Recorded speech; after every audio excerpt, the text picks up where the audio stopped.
Hi there. Welcome to another edition of the Wayrider Chronicles, the alternative conversation channel. My name is Kim. Hi there everyone. Let's talk about TikTok. The House Committee, a committee that is part of the House Energy and Commerce Committee, if you want, passed a bill 50-0 at the beginning of this week, or 50 to no opposition basically. The 50 members of the committee passed the bill. A bill that calls for legislation for the Beijing-based, so Chinese-based parent of TikTok, a company called ByteDance. They passed this bill that would force the company ByteDance to sell TikTok, or the bill would ban TikTok in the USA. This is an interesting situation. It needs to be taken in the context of, and which I'll get to in a moment, the political context. Some people may remember back in 2020 when Trump was in the same position he is now,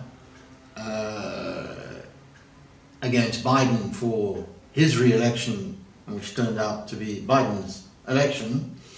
There was a moment in the whole process leading up to the elections that Trump tried to ban TikTok because of an incident in Florida where the users, especially the young users of TikTok, rounded up and got against Trump.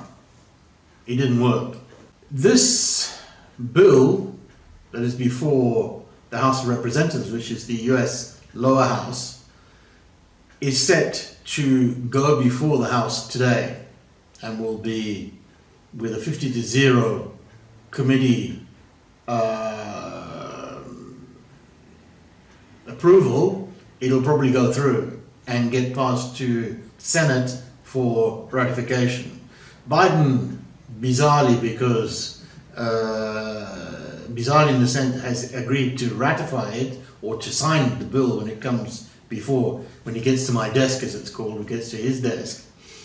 Which is a little bit bizarrely why, because only recently is that his re-election campaign has decided to use TikTok as a means of approaching younger voters. Go figure, it's politics. Regarding the actual sale of TikTok by ByteDance or the banning of TikTok in the US, there are a number of practical issues.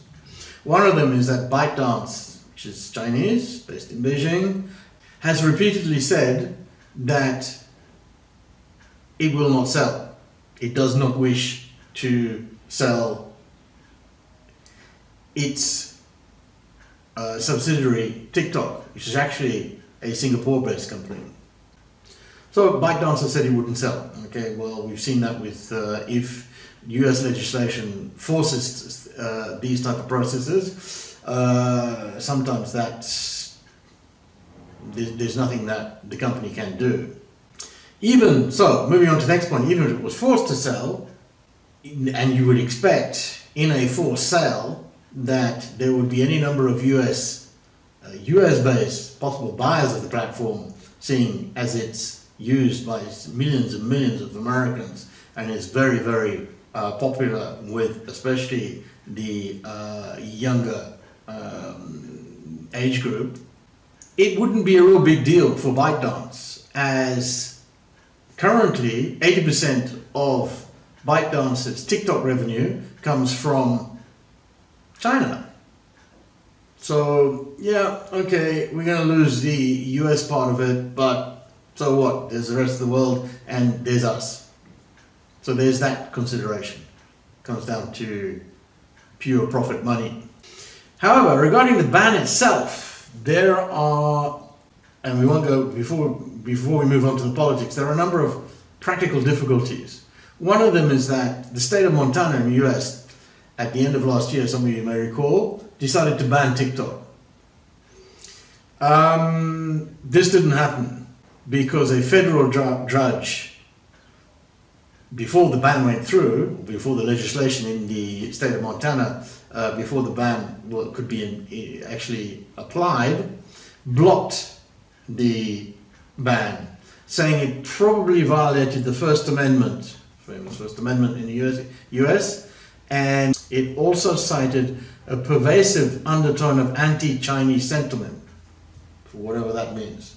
Basically means that it's being banned because it's Chinese, which is, we all know that, that's part of the problem. But there's another much more practical problem. The banning would, if there was a ban, it would mean that the Apple Store and the Google Play Store would have to remove the app from their store. But what happens to the install base? There are millions of people who've got the app on their phones. Does that mean that the ban will go through to forcing those people to remove or making I'm not technically up there as far as whether the Apple iTunes store can actually, I don't know quite what the word is, disengage or remove an app from your phone. It can't. And I don't think the Google Play Store would be in the same position. So what happens to that installed base? Yes, new users will not be able to download the app, but what about the installed base? However, there's another practical situation. Everybody uses VPNs. So the young people know this. Everybody knows this. I mean, even I know this. Look at me, African old hand. You use a VPN to get around everything. They would do the same. So the whole banning thing is sort of like a shot in the foot. Now we move on to the politics. And the politics, as I've just mentioned, is one, Biden's electoral campaign has decided I think it was about a month ago, he started to open up a TikTok account to promote its policies or his re-election. Why would you do that if you think? But the subcommittee, I know there's discussions, and the subcommittee is not Biden, so they bought it. But Biden came out, and this is where he's playing politics. Biden came out and said, "Oh yeah, I'll sign it if it comes in front of me." Well, normally he can refuse to sign it, but he's already said that he will come out and sign it, which means that he's already playing the political game to, if the vast majority of Americans agree with the ban, then he doesn't have any choice but to sign the legislation when it's in front of him. There's a much more interesting part to this, which is Trump's reaction. In spite of the fact that in 2020 he tried to ban TikTok, this time he said he's not in favor of a ban. So everybody went, what? Again, he's playing politics because he can see that the younger vote is very important. And he's in a situation where the current polling is showing Trump as not doing as well as we're talking about in the nominations for, which he's already got, the Republican nomination. But statewide, the polling has been not as well as expected, which means that there's less interest than what everybody expected, what his Republican or his team expected. So you don't want to suddenly alienate, which is what was the conclusion, as far as I was concerned, when he walked away from that because he didn't want to alienate the younger voters. This time he's a politician, that's what they are. He's turned it the other way around. He's turned it on his head. He's turned the situation on its head, and so he's turned around and said, actually, I'm not opposed. I'm not in favor of a TikTok ban. He's used some sort of facetious argument that Facebook should be banned because he doesn't like Zuckerberg. Whatever. That's just usual Trump waffle. But it is interesting. We will see what happens today. What is my view? I've said it on a number of occasions that banning is never a good solution.